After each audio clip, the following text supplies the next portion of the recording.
Слава на Бога, брати. Слава на Бога.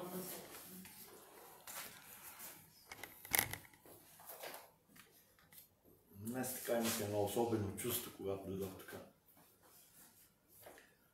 Тръгнах с такова чувство от къщи още. И си казвам, Господи, Ти искаш да бъдем в радост. Ти не искаш да бъдем тъжни. Искаш да бъдем хора такива, каквито си ни създал. Защо ли, Господи, така с тези мисли, които ни идват в сърцето, защо се натъжавам? Нали трябва да бъде радостен? Днес отивам да ти послужа. И знаете ли така, откъде дойдоха тия така, това тъжно настроение? Кажи го да го разберем. Ще ви го кажа.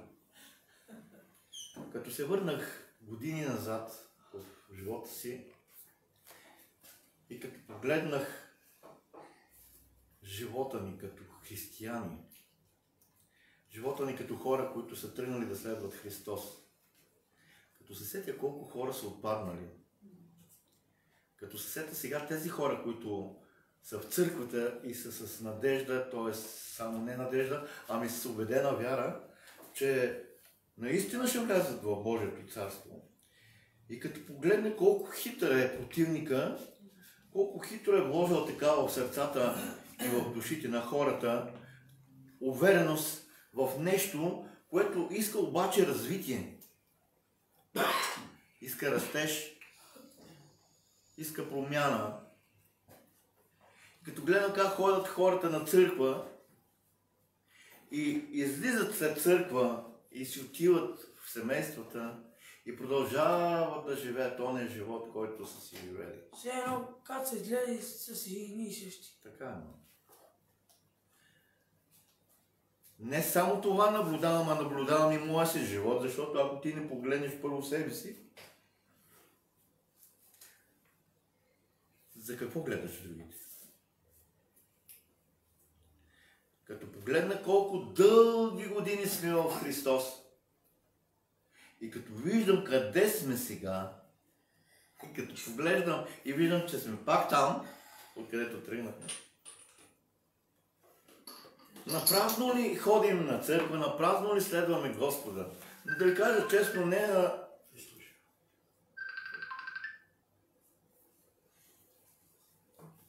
е напразно от една страна, защото все пак нещо сме чули, все пак нещо е посято. Но ако посееш, а не се трудиш, не поливаш, не плевиш, няма и да пожъниш. Или ще пожъниш нещо, но то ще е скъдно. На много от нас християните, християнския живот, през тези години, точно така, няма никаква промяна. Ако има е съвсем минимална. И то е минимално до толкова, доколкото те са си повярвали, че са наистина Христови чада и че наистина ще отидат там, за където са тръгнали. Затова бех така натъжен, защото Божието Слово казва, че по делата ще ни познаят хората. И като погледна наоколо какво правиме, наистина сме окаян народ. Защото хората в света, не казвам всичките, но голяма част, делата им са по-добри от нашите. Но днес ще прочетем едно Слово Божие, което е записано в Яков, 2 глава. Ако искате, може да си отворите Библията да следвате. От 1 стих до 13 включително и ще разсъждаваме по това слово. А там е записано следното. Има ли някой, който да не чува добре? Няма. Всички чуват. Слава Бога.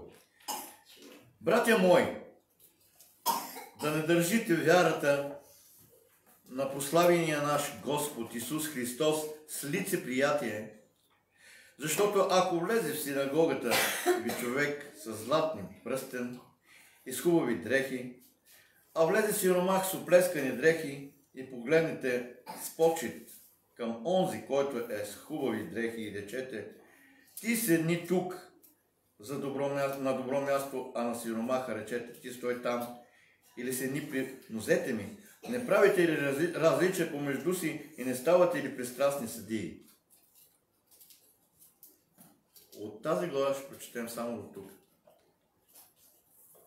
И после се върнем в предната глава, за да видим колко сме израснали ние като хора, като християни и така нататък. Знаете ли, Нонка ще ме извини за това, което ще дам като пример. Ще дам пример с сестрата. Да. Дитка. Тя в горна ли е? Не съм я виждал от сумати му години. Но нещо съм запомнил, което Господ е казал чрез нея. Защото всеки се подиграваше, самите християни, брати, и се подиграваха на състоянието, в което. Но знаете ли Бог каква мъдрост каза чрез нея? И тази мъдрост беше следната. Негодованието на човека идва тогава, когато погледнеш на другия. Разбирате ли какво? Негодованието идва тогава, когато погледнеш на състоянието на другия. Тоест, ние сме християни и виждаме, че един върви по-добре, виждаме, че един върви по-лошо, обаче ние почваме да възнегодуваме на Господ Бог за това, че виж, ти употребяваш ония, с ония се държиш по-добре, отколкото с мене. Когато влезе човек отвънка по-официално облечен, когато влезе човек по-богат, ние с него сме по-склонни, или по-умен, ние сме по-склонни с него да се държим по-добре, отколкото с другия, който за нас е по-простичък човек. Искам да ви кажа едно. Господ е направил всички ни нас. Създал. И ни е създал по Негов образ и подобие. И ние нямаме право да се подиграваме с Неговите чада. Независимо за какво. И когато ние сме благодарни, когато Господ прави нещо за нас, ние трябва да сме благодарни. Когато го славим дори с най-малките неща, както сега днес, ние трябва да се радваме за това, защото някой е прославил Господ, а не защото го прославя с нещо минимално обикновено. Знаете ли, кое е най-обикновеното нещо на този свят? В нашия живот.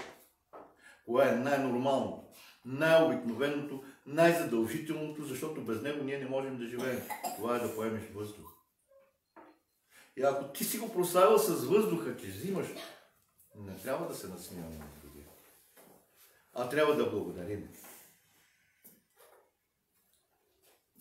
Растем в Бога, следваме Господ Бог, обаче никаква промяна в нашите сърца, в нашия живот. Идваме, брат Иван, направи ли ти впечатление, че като дойдох попитах за това място, дали все още сяда там един човек? И когато дойдох, знаех кой къде седи. Много пъти съм го казал това нещо. Когато влезе в нашата църква, горе на Тюполя, знам кой къде седи. И когато някой седне на мястото на другия, почва да има начумерени хора, начумерени деца. Защо? Защото, извинявайте, ама ние в повечето случаи, да не кажа почти винаги, идваме като на кино. Идваме за да уважим уж нашия Господ Бог. Не е верно. Идваме за да успокоим съзнанието си, че сме дошли уж да го почетем. Идваме, може би, за да не разсърдим, примерно, брат Иван или брат Сан. Искам да ви кажа, че ако не идваме заради Господ, напразно нашето идване днес, или пък идваме, в повечето случаи, за да получим от Бога. Бог не е банкомат, братя и сестри. Дава. Така както вие давате на вашите деца, той дава повече. Защото ние като хора ще преценим нашето дете дали е слушало И ако то днеска ни е ядосало, ние няма да го благословим, няма да му дадем нещо. Но Господ Бог дава всички от нея задължителни неща, за да можем ние да живеем. За да можем един ден да не го убедим, да го обвиняваме в това, че той не е свършил неговите дела. Вижте, като отидеш в магазина, празен ли излизаш? Един хляб да е, нали? Но си купиш. Ти си отишъл там, за да купиш нещо, за да получиш нещо. А много често идваме в църквата и нищо не получаваме. Излизаме празни. Ама няма предвид това дали Господ ти е дал нещо или не ти е дал. Няма предвид нещо друго. Какво взимаш от днешното, което Бог ти е дал, като слово, като ти е показал твоя грях и ти е казал как да го поправиш това нещо, ти това нещо взели го или го остави отново тук в църквата? Не. То просто самото нещо, нали, като идваш тук, то се дава на ум. Не се дава на... Идеята ми е, че когато дойдеш тук и Господ ти дава нещо от Словото, ти трябва да го вземеш, да го въведеш в живота си и да го направиш. Защото когато отидеш в магазина, ти взимаш нещо, отиваш вкъщи и го консумираш. Но искам да обърнем внимание на едно слово, което е отново в Яков и е от 19 стих нататък. А там се казва следното. И тъй, любезни мои братя, нека бъде всеки човек бърз да слуша, бавен да говори и бавен да се гневи. Защото човешкият гняв не върши Божията правда. Затова като отхвърлите всяка нечистота и приливаща злоба, приемете с кротост съденото слово, което може да спаси душите ви. Бъдете обаче изпълнители на словото, а не само слушатели, да лъжете себе си, защото ако някой бъде слушател на словото, а не изпълнител, той прилича на човек, който гледа собственото си лице в огледалото, оглежда се, отива си и за час забравя какъв е бил.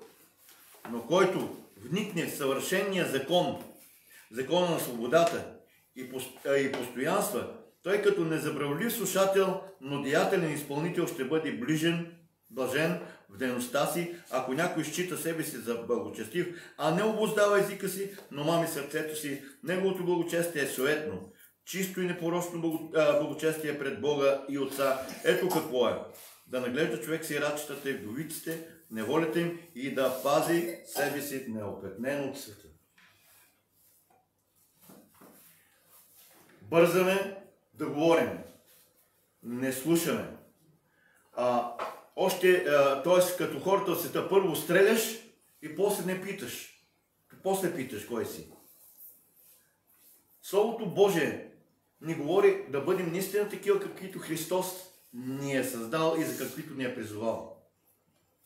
Не е достатъчно да идваме на църква, да слушаме Божието Слово и да казваме колко е добро днеска, колко добре говори брата или сестрата там, колко днеска Господ беше милостив към нас, към мен, че ме изобличи и до там. Нали трябва и да се поправиш. Ходим толкова години във вярата и казахме седим на едно също място. Защото си мислим, че ние като идваме тук и като сме направили това идване и Господ Бог е видял колко сме милостиви и колко го обичаме и така нататък. Може ли да се огледаме да видим какво е в църквата? Обърнете се и погледнете. Тия места бяха пълни. Църквата, когато беше там долу, беше препълнена. И то беше пълна с хора, които бяха на възраст. Да, много хора от тях се отминаха от тази земя. Не е само в тази църква. По принцип го говоря. Но го казвам за тази църква, защото вие сте тук и познавате църквата по-добре от мене. И много хора, които бяха тогава, сега са живи и здрави, колко са здрави е друг въпроса, отвън. Това е град Долна Митрополия не е село Победа. Правите ли разликата между тия две населени места? Едното наброява сигурно над 7000 души, брат. Нали? А другото, да речем, е около 400. Погледнете се колко сме. И ние се надяваме на спасение, хора. А Исус ни издаде заповед. Заповед, поръчение. И то се нарича и велико. Да ходим по целия свят, да разпространяваме Божието Слово и ръце ще полагаме, над болните ще изцеляват, мъртви ще възкресяваме. И каза, че нещата, които Той е вършил, ще ги вършим и ние, че даже по-големи. Отворете си Библията и четете. И Той ще бъде с нас до свършика на света.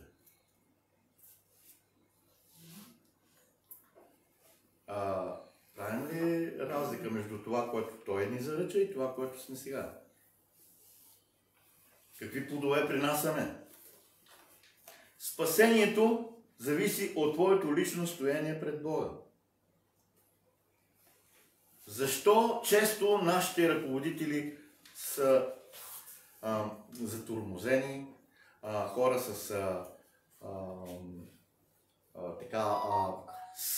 слаби сили, хора, които са затруднени много? Знаете ли защо? Защото малко се молим за тях. Малко. Когато ходим на църква, трябва да отидем примерно не половин час по-рано. Поне аз, поне ти. И ако всеки казва поне аз, църквата ще бъде пълна още в самото начало и ще се моли на Бог за кого? За брата, който води църквата, и за братята и сестрите, които все още ги няма. И знаете ли, много лошо, защото ние мислим себе си за праведни. Ще ви кажа защо. Защото ние мислим, че тези, които са в света сега излезли от църквата, мислим, че са по-недостойни от нас. Ама да попитам, дали няма много хора от нас, които са излезли в света заради мен, заради теб, заради това, че не са намерили любов в църквата. Затова, защото са огорчени. Брат, тя ако вярват в Господа, те няма да бъдат огорчени, защото Бог казва да се не сърдим, да се не наскърбяваме, нали? Да, но има много между тях млади хора в вяра, които не са озрели като тебе. И да те питам, ти като стар християнин тук в църквата, те питам, ти не сърдиш ли се? Далеч съм от мисълта, че църквата ще те спаси. Църквата е за това да дойдеш тук пред Бог, да поставиш нуждата си, да се събереш с братята си и сестрите си, да имаш общение и заради това, че не разбираш Словото, брата, който е отпред, да ти разясни чрез Святия Дух онова, което искаш да научиш, за да можеш да се поправиш. Църквата е за поправление на християнина, за да го подготви за всяко едно съвършено добро дело. Църквата е за това. И когато ти дойдеш пред Бог и застанеш пред Него, да застанеш с чисто сърце. Сърце, което да бъде готово, да бъде налято с това, което Той иска да прати в теб, а именно Неговата любов. Защото всички говорим и търсиме любов, но ние не даваме любов. Не можеш да дадеш на някого онова, което нямаш. Ще му дадеш онова, което имаш. Какво имаме ние? Огорчение, омраза. Брат, тя по омраза. Ама непростителността какво е? Непростителност. Аз днес не съм за това, за да дойда да ви нашляпвам. Защото аз съм такъв проповедник, че обичам да говоря истината, защото това трябва да правя. Истината според Божието Слово. Дали е с любов или не е с любов, това е друг въпрос. Но ако аз не ви обичам, аз няма да оставя семейството си да дойда тук, за да говоря. Не идвам тук за да говоря, за да се прославя или да видите колко много добре говоря. Може и да не говоря добре. Но днес съм тук, за да не само Бог да ни изобличи, а да ни поправи, да ни настави и да ни зарадва, да ни покаже истината. Пак ще ви кажа, толкова години седим във вяра и мислим, че сме готови за Божието царство. Но всъщност ние не сме се променили никак. Защо? Защото първо, не четем достатъчно. А знаете ли как ще се променим? Какво казва Исус сам по този въпрос? Който не знае да чете. Ако не знае да чете, човек вече имаме телефони. Телефоните имат библии, аудиобиблии, които говорят. Разбирате ли? А като няма, ще отидем при брата, при сестрата. Вижте, който търси намира. Значи, ако аз нямам днеска 10 лева, ще отида при теб и ще набава 100, нали? Ако искам да търся Божието царство, ще го търся чрез сестрата, комшийката, брата, сестрата. Знаете ли? Има нещо друго, сестра. Бог може да ти говори лично на сърце. Да. Знаете ли? Ще ти кажа, имахме една сестричка, Катя, може би я познават, която не можеше да чете, но Бог я научи да чете и тя започна да води деца. Благодаря на моя Бог, че Бог е велик. Словото Божие не съветва днес да отхвърлим всякаква злоба и нечистота.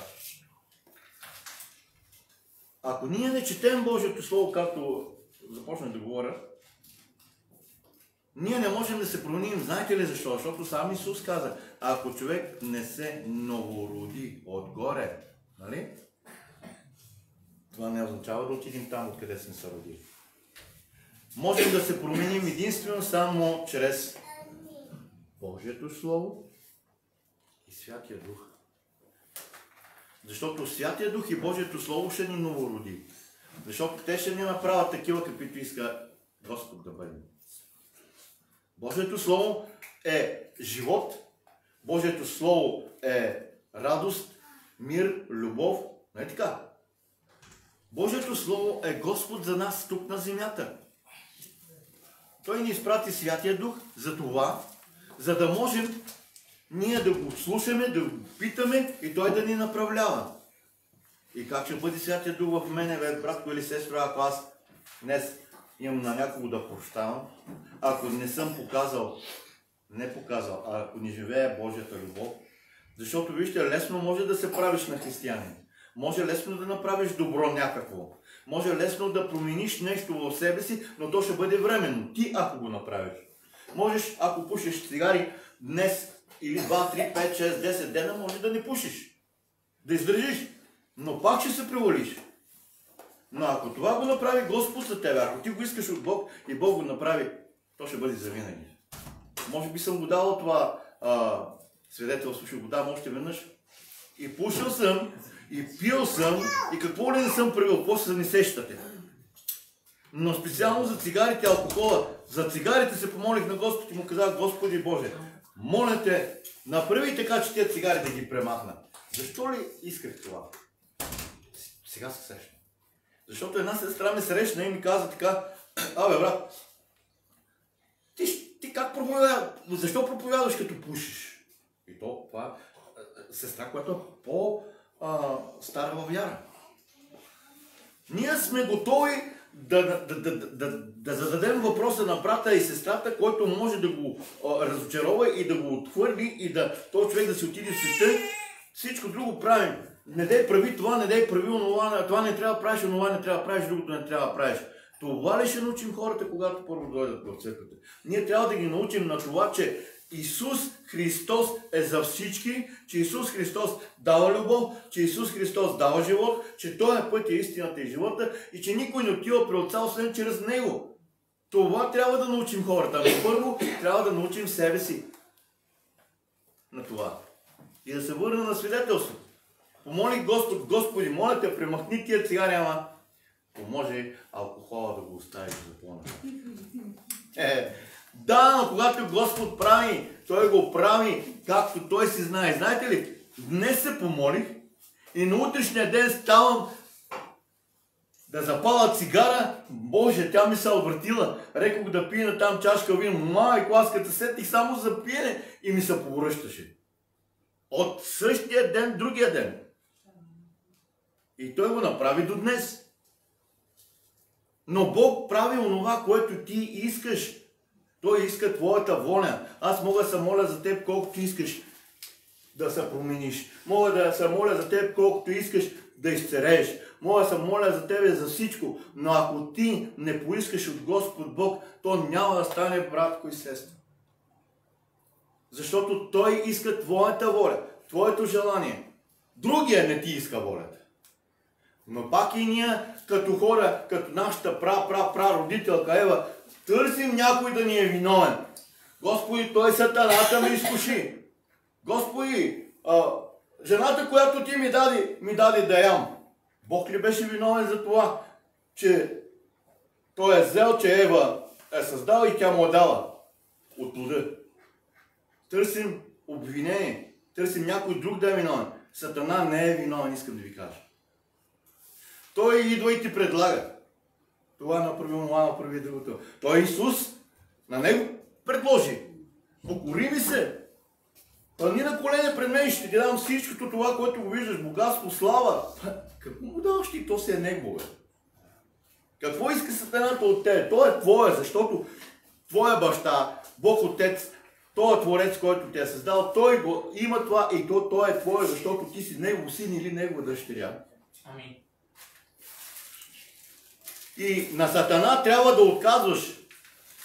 И трябва да му казваш, че Сатана, писано в Божието Слово, че ако се противим на теб, ти ще бягаш от нас. Ние не те искаме в нашия живот. За мен има надежда, Сатана. Защото аз ще се променя. Защото аз ще следвам Исус Христос.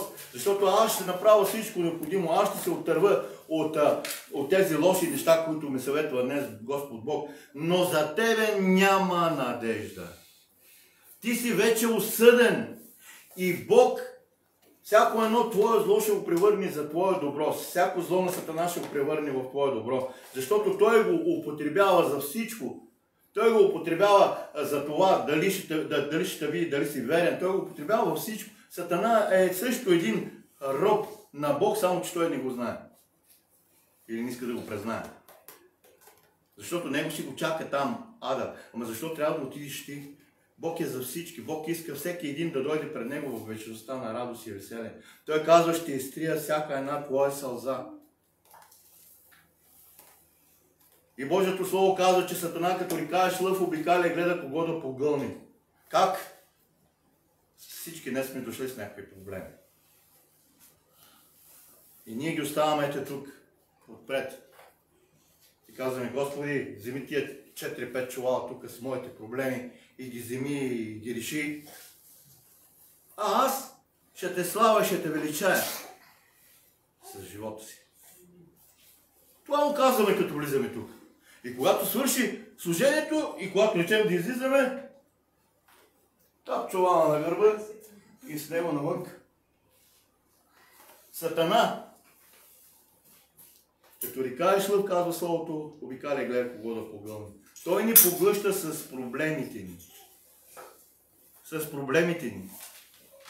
И ние си мислим, че сме по-велики от Бог и че можем да решим нашите проблеми. Виж какво? Ти не можеш. Опитай се да се надигнеш, хвани се за косата и се надигни от земята. Не можеш. Ние сме едно нищо, което зависим от Господ Бог. Обаче много от нас, християните, си мислят, че са по-велики от Господ Бог. Много от нас отнемат от славата Му. Много от нас се правят на християни. Ако ти си християнин, от сърцето ти ще излиза любов. Много от нас, християните, са плътски християни. Защо плътски? Защото вярват с мозъка си, с акъла си. С мислите си вярват на Христос. Но всъщност със сърцата сме далеко. Божието Слово казва, с уста сте близко, със сърцето сте далеко. Вижте, защо се получава така? Защото много църкви, братя и сестри проповядват, като се съобразяват с братите християни и сестрите християни. По-малко се съобразяват с онзи, който трябва да се съобразяваме. Не може да проповядваш Слово Божие и да го правиш така, че да ти е угодно на теб, а да не е угодно на Господ Бог. Аз не съм ви извикал днес, за да дойдете да гледате филм някакъв. Аз мога да ви разсмея, мога да ви разсмивам час, два, може да ви правя такива хуморески, че вие просто ще паднете на земята от смях. Но ние не дойдохме за това. Не дойдох днес, за да проповядвам пред 20 човека. Може да е един, но дойдох днес да кажа, че малко сме закъснели, да избързаме, да направим това, което е необходимо, за да отидем в Божието царство. Защото може да се намерим като онези, които ще каже Господ Бог, когато застанем там, пред ще каже, мани си от тук, аз не те познавам. Чакай, бе, Господи! Ама аз проповядвах. Аз те хвалих. Ама аз пророкувах, бе. Ама ходих като не знам какво из целия район там, из цяла България, за да говоря за теб. И той ще каже, махни се от тук, не те познавам. Защо? Защото има нещо друго. Ти, който учиш другите, учиш ли себе си? Дали си променил живота си да бъде угоден на Бог? Божието Слово казва, че в Божието царство няма да влезе нищо нечисто. Нищо. Ама знаете ли какво означава нищо? Аз много често го давам този пример. Може някой да го мисля, че е глупост, но не е. Една жена не може да бъде малко бременна. Нали? Тя е или бременна, или не е. Не може да бъдеш малко грешен. Не може да имаш тук толкова мъничък грях. Това е грях, хора. Един малък вирус, корона да влезе в теб, ти цялото тяло ти отиде. Брашното да сложиш малко тесто, 100 кг да сложиш една бучица такова маяк, то ще се закласи. Няма малък и голям грях пред Бога, бе, хора. Всичко е грях. И не се заблуждавайте. А когато дойдем тук при Господ Бог, да изгъваме сърцата си и да наливаме после сърцата си с Божие Слово. И само не това, а това Слово, което наливаме в сърцата, да даде плод на краката, да даде плод на цялото тяло. Знаете ли защо не идват хората в църква? Защото ни виждат, че ние сме тези, които бяхме и там. Какво правят там? Те са като мен. И никой, айде за те ги оправдавам. Че те казват, абе, какво да правят там, аз като и те са такива. Но не мога да оправдава брати и сестри, които са познали истината, които са запознали с истината горе-долу, които са се запознали с Бог, но не са станали приятели. Не са станали Негов живот. Не са допуснали Христос, Бог Отец, да дойде в сърцето ти, да живее твоя живот. Да обрежи край кожето на сърцето ти, да махне всичко това гнило и нечисто, което ти пречи, за да отидеш в Божието царство. Защото каквото имаш в сърцето си, братко, това излиза от устата ти. Защото всичко идва в мисълта, но се ражда в сърцето и дава плод.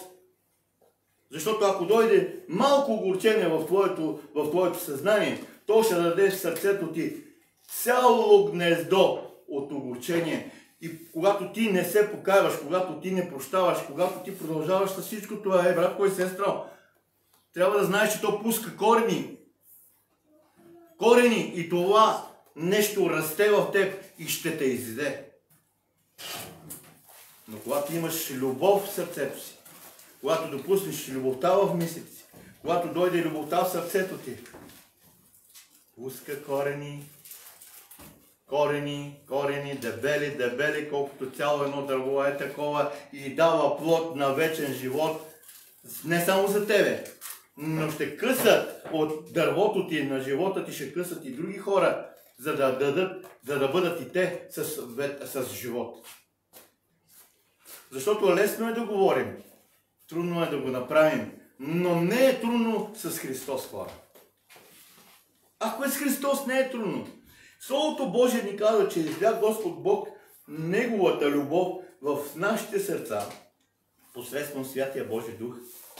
И всички казваме, че ние сме духовни. И всички викаме, о, ние сме верните, другите са неверни. Знаете ли колко сме неверни ние? И знаете ли колко сме неблагодарни? Защото Господ Бог е направил много за нас. Защото Господ Бог даде сина си, неговото си дете. Братко, ти би ли дал детето си заради мен? Ако трябваше аз да умра, но искахше твоето дете, и ако ти дадеш твоето дете, а аз да имам живот, би ли го дал? Питам. Не би, нали? И ако аз отнемих живота на твоето дете, ти какво би направил? Най-малкото нещо с ножака. Стария завод. Най-малко с ножа. Око за око, зъб за зъб. Но той не го направи, брат, така. Той не само, че не доде да те убие, да ме убие, а той доде, за да ме награди, даде ми вечен живот, да живея аз, да имам вечен живот, заради това, защото убих неговия син. Каква голяма любов! Колко по-голямо от това! Брат, бе, аз не мога така, това е Господ. Можеш, защото Той не е лъжец. Той каза, че ни е сътворил по Негов образ и подобие. Той първо даде, Той винаги е пример, Той винаги първо дава, после иска. Той даде сина си и тогава иска от тебе. Бог винаги е пример. И ако ние сме Негови чеда, трябва да бъдем винаги пример. Ние сме Негови вестоносци. Ние сме Негови, както тия в парламента изпращат там външни министри, не знам си какво, не знам си що. Ние сме Неговите министри, които е изпратил до всяко едно село, до всеки един град, до всяка една държава, за да бъдеш Негов емисар, за да носиш това спасение, за да има хората смелост. Знаете ли, и с нощи говорих с едно че, знаете ли колко? Знаете ли с какво ни държи този сатана? Със страх. Със страх. Пуска в теб страха, ти го приемаш, започваш да се страхуваш и той те държи със страха. А Бог не е на страх. Бог е на сила. И ако ти си с Бог, няма какво да се стане срещу тебе. Но Той първо ти праща съмнение спрямо Бог, спрямо вярата, спрямо Божието царство и после те налапва. Ти му подадеш пръстче, той налапва цялата ръка. И ние, хората, сме по-склонни на него да вярваме. Дойде до нас изпитание, дойде болест, ние сме вярващи, уж вярваме в Христос, ама викаме, добре, то Господ, добре, вярваме в Него, ама виж, той сега че ма позабравял. Я чакай да дойда аз, другия какво ще направи за мен. Дошъл страха в теб, отиваш при она далея куршума или при оня далея куршума, отиваш цап, излиза от ловото някаква фигура. Това се оплашал. Я пини малко от тази вода, я служи го на кръстопът, че някой като мини там да го намери, да вземе този страх той, да ти да се освободиш. Я иди при врачката да разбереш какво иска тя от този ден за тебе, Бог какво има за тебе. Я иди при оджета, той там ще те... Това си минал от смях. Ходил съм да ми прощава Господ. Отидохме с моята майка и с моята жена и с едно от децата на оджета там на Никопол. И он е, като фана моята майка така отзаде към гърдите, като ги разтреси там, кой ги треси, те да го знаят, си обрех от смех. Вика, няма страшно, оправил се. Ти искаш ли, вика, и ти да се оправиш, вика на моята. Вика, това хопи, не направиш да го прибия. Да, бех много ревлив. Да, ама, към искам, и той опла, не, друз, и какво? Изцели ли ги? Не, той ни държи се заблуда. А знаете, лошото, че ние заблуждаваме Господ Бог.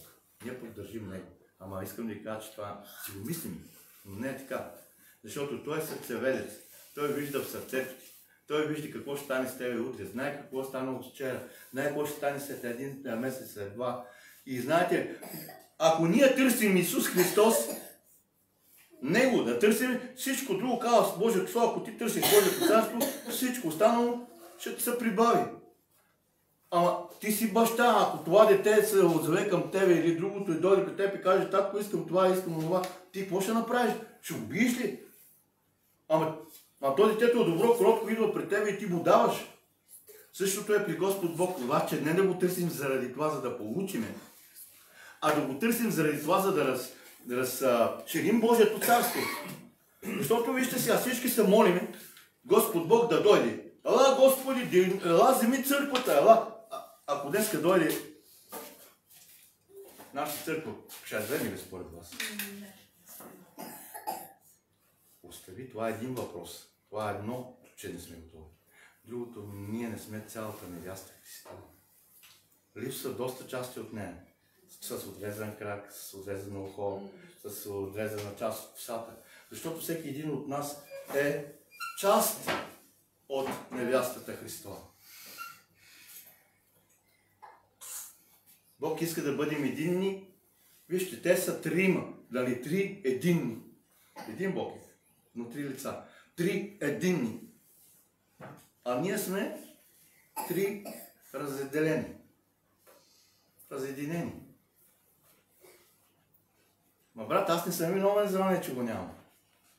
Аз искам да те попитам, ти като си тук, защо си тук? За да чуеш днеска или да гледаш някакъв филм, да чуеш днеска колко ще се изложа, да ме провериш кой съм аз, за да казваш, примерно, брат Цанко по-добър от брат Иван, днеска ми беше по-добре от вчера. Не е така. Защото ако ти идваш с предубеждение в църквата, ти няма да получиш. Защото Бог може да изпрати и това дете да ти говори. Той казва, че ако ние не говорим, камъните ще ни говорят. Истината е такава, че ние трябва да направим една равносметка. Някои хора започнаха да се отекчават, знам, виждам го. Но днес ще чуете това, което ще мине през моите уста. Другия път ще го чуете през неговите уста. Днес той иска да набави част от твоя пъзел. Защото, знаете ли, гледате игри на воля. На волята, колко много пъзели са, колко различни части са. И твоя живот трябва да знаеш, че е един пъзел. За да бъдеш изграден такъв, какъвто Бог ти иска. Ти си един пъзел, животът ти е един пъзел. И ако ти днес не си дошъл в църквата, няма да получиш част от твоя пъзел в твоя живот, защото всяко едно нещо, всяка една проповед ти носи по част от твоя пъзел в живота ти, ако ти не го получиш, твоята картина на твоя пъзел, какво ще бъде? С много дупки. С неща, които липсват от живота ти. Господ Бог ни обича. Господ Бог иска да се променяме. Бог иска да бъдем не онези, които ни е пратил тук на тази земя, защото ние се родихме с греха. Той иска този грях да изчезне от нас, затова той казва, че да отхвърлим всякаква една нечистота, преливаща се злоба и да приемем с крото съденото слово. Съденото слово. На много места ще чуете, че брати и сестри проповядват да си намериш верен човек и да приемеш това, което си приял от верни човеци. Кой е верен? Кой е верен? Този ли е военен, дето ти говори добре и дето гледа да те обиди, който ще ти даде, който ще смени Бог като снабдител, който ще се погрижи за теб, само ти да си добре и да видиш колко аз съм добре, защото ти давам. Искам ти кажа, че това не е верно. Че аз мога да бъда такъв пред теб, мога да го направя като един добър артист, мога да изигравам много роли, но същността на моя живот трябва да бъде Христос. Същността на твоя живот трябва да бъде Христос. Ти трябва да даваш през целия си живот. Какво? Любов. Ако имаш тая любов, в нея влиза всичко. Затова Бог е любов. И ако ти имаш любов, имаш всичко. Защото Той няма да те остави, няма да те забрави. Всичко ще бъде снабдено. Но ако нямаш любов, ти си един окаян християнин. Аз мога да бъда лош в очите ти. Може за теб да съм най-големия пияница, защото съм бил такъв. Може да съм най-големия крадец, защото съм бил такъв. Може да бъда най-големия престъпник, защото съм бил такъв. Но днес Исус Христос праща чрез мен онова, което иска да чуеш. И ти днес не се съобразявай кой е застанал пред теб. Съобразявай се с това, пред кого стоиш. Пред мен ли стоиш? Или пред Святия Дух, пред Господ Бог? Защото аз може да не влеза в Божието царство, защото може да чува онен глас, който ви казах, махни се от тук, не те познавам. Но Бог чрез мен праща нещата до теб, за да можеш ти, ако ги приемеш и ги въведеш в живота си, да можеш да влезеш ти в Божието царство. И ако Бог нещо прави за мен, през мен, Той го прави заради теб. Заради теб. Заради теб. Не заради мен, заради теб. Аз мога да не отида, казвам, Божието царство да не бъде. Но Бог иска всеки един. Бог иска ти да отидеш в Божието царство. Защото който му позволи на Господ Бог. Представете ли се една глина, ако вземе да се опъва в ръцете на майстор, който е работи? Бето то от нея няма стане нищо, казваме. Нищо няма стане. Но ако се остави глината в ръцете на майстора, от нея ще стане един прекрасен съд. Ако ние се противим на Бог, няма да може нищо да направи от нас. Не защото не може, а защото не искаш. Но Бог ще направи от тебе нещо тогава, когато ти премахваш греха от тебе, за да може да се доближи, за да може да влезе в тебе. Защото Бог няма нищо общо с греха, хора. Затова Той казва, че в Божието царство няма да влезе нищо нечисто. И ти може да си премахнал всичките уния неща, но да си оставил само едно. Достатъчно е, за да не влезеш. Бог иска пълна кошница с плодове. Не кошница с един плод.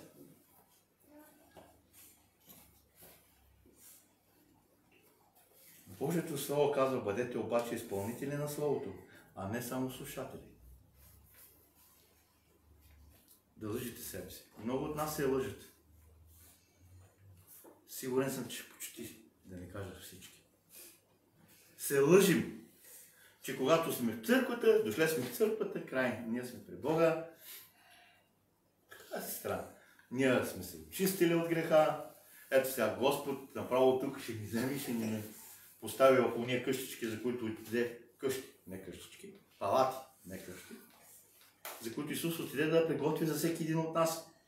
И ни остави Святия Дух, казва, оставам ви, ще ви прата Святия Дух, който да ви утешава. Като ни натупа брат Иван ли, или като не наби съпруга, или сина ми. Не, Той ще ни утеши с това, като ни показва истината, как да го правим, за да не отидем в греха, като ни показва истината, как да го направим, за да премахнем греха, за да можем да отидем за там. Има и хора, които не се къпат, ама има хора, които се къпат всеки ден, а има и хора, които се къпат по 2 пъти на ден и по 3 пъти, така ли? Защо? Защото обичат чистотата.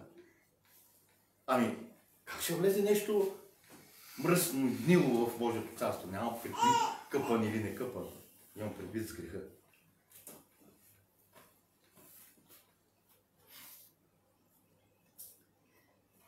Словото Божие казва, че приличаме като огледало.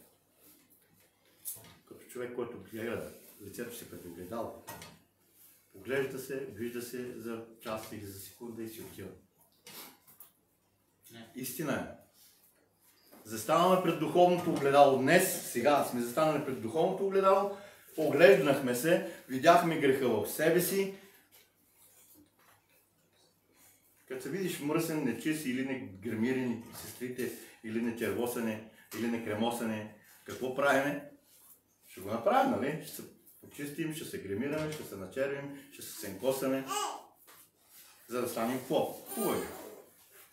И тогава си отиваме.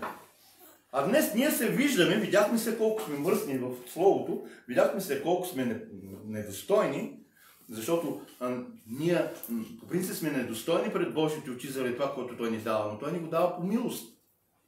Затова, защото Той ни обича. Затова даде сина си.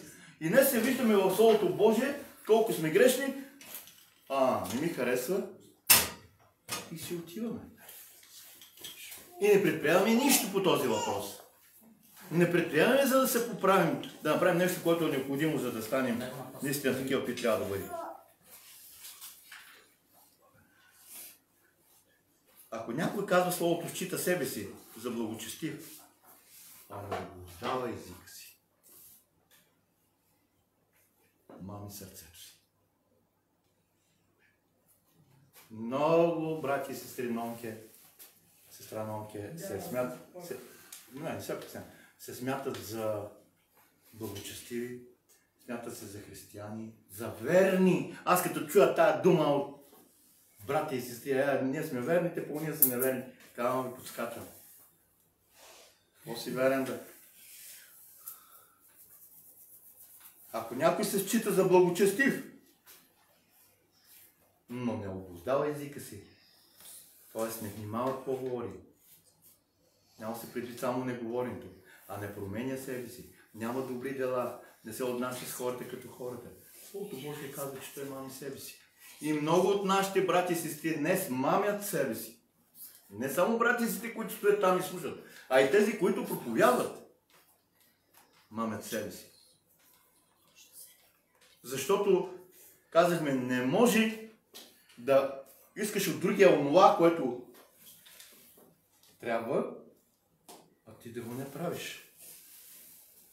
Защото църквата е такава, каквато е пастиря. И пастиря е такива, каквато е църквата.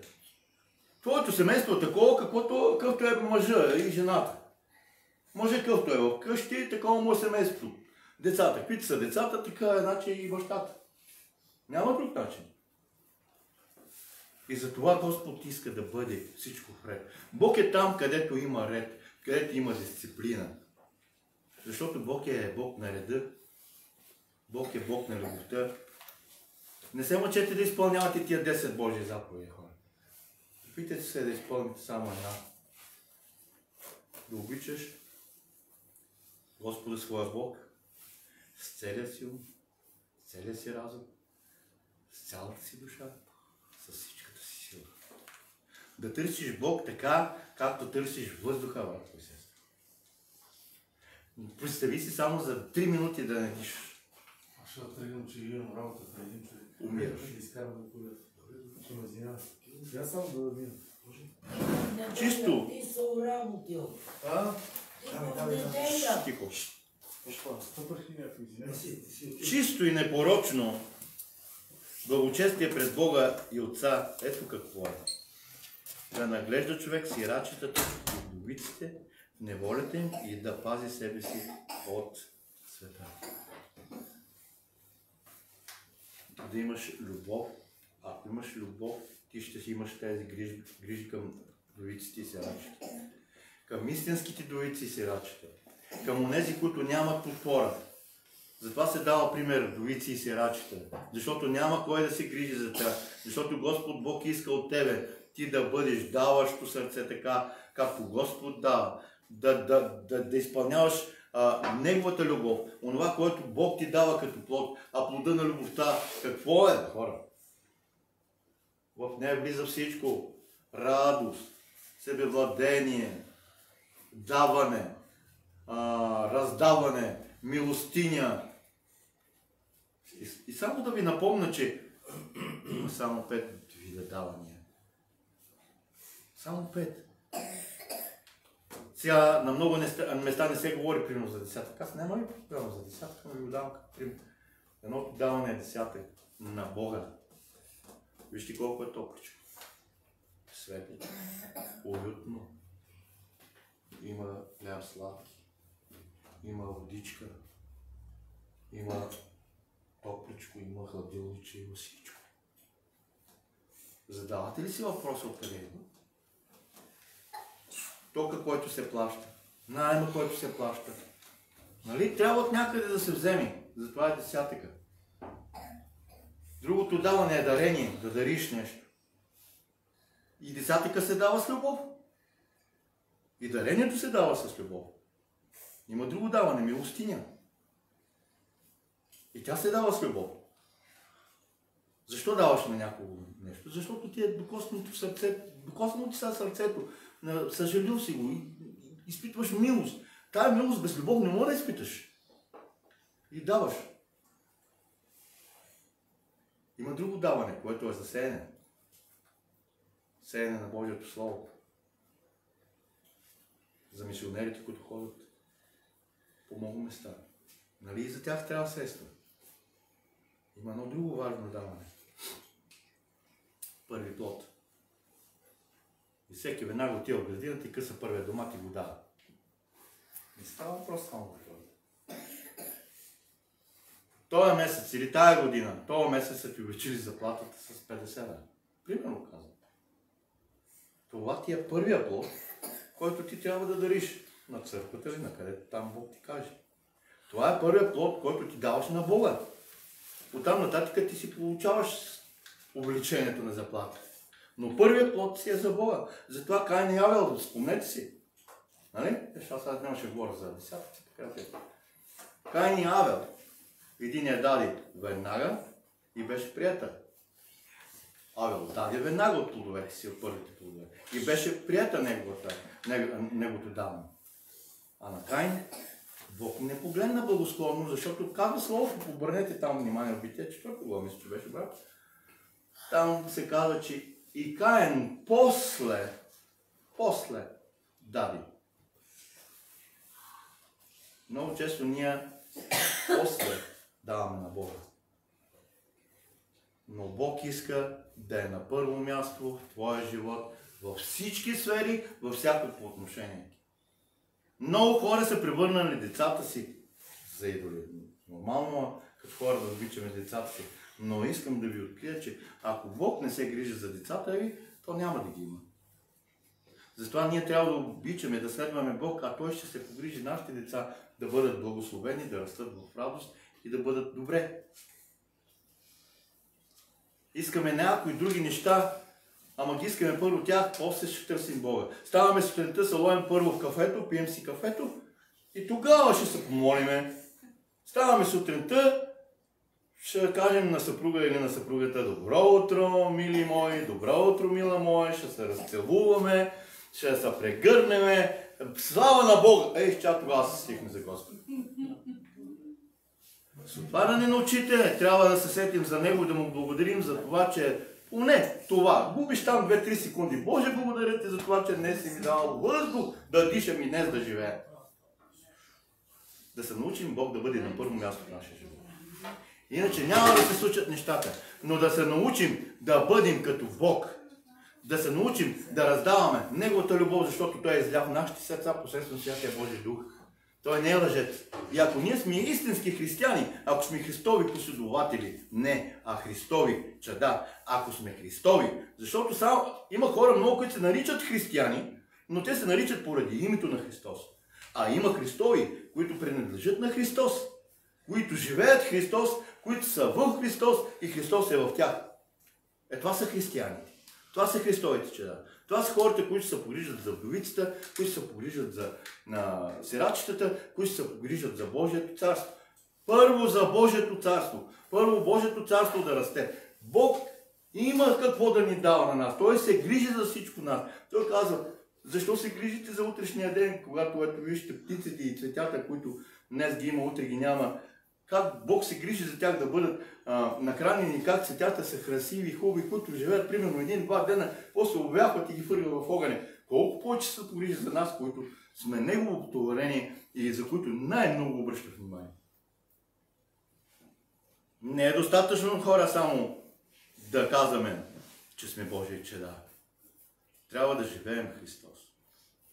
Защото ако ние живеем Христос, не само тук църквата, брат. Не само поляната, брат Иване. Ами и стадиона ще напълним. Амин. Не само стадиона, ами и на центъра ще ги. Амин. Защото Господ Бог благославя Божието царство. Бог ще те благослови, когато всичко правиш за Него. И Той няма да те остави и няма да те забрави. Брат Иване, викаш за болестите. Болестите Исус ги прикова там на кръста. Ама ние с нашето непослушание всеки ден ходим на кръста и си ги взимаме. И си ги взимаме. Да. Умряхме за Христос. Там на волното кръщение, братко, помниш? Как го отнесе оня? Ама някои са си го хванали за крака и си го носят от мишницата още. И от време на време цупта в него. И той мирише и смърди и ние си го носим. А Бог иска. Ново създание, брат, имаше една такава песен. Не. Нов човек. Ей, брати си, бъдете благословени. Ти също. Нека Господ Бог да ви пази, да ви закриля. Амин. Да ви пази, закриля се днес. Амин. И днес е ден, спасителен ден. Днес, ако не вземеш решение, че край с оня човек, дето там само седеше и се сърдише за местото си, когато му беше заето, че с него вече край, че край вече да мисля аз за себе си, че съм най. И днес твоето и моето сърце да бъде напълнено презобилно, да прелива с Божията любов, да прелива с благодарност към Исус, който даде живота си, за да имаме вечен живот, че днес ние ще вземем решение в нашия живот наистина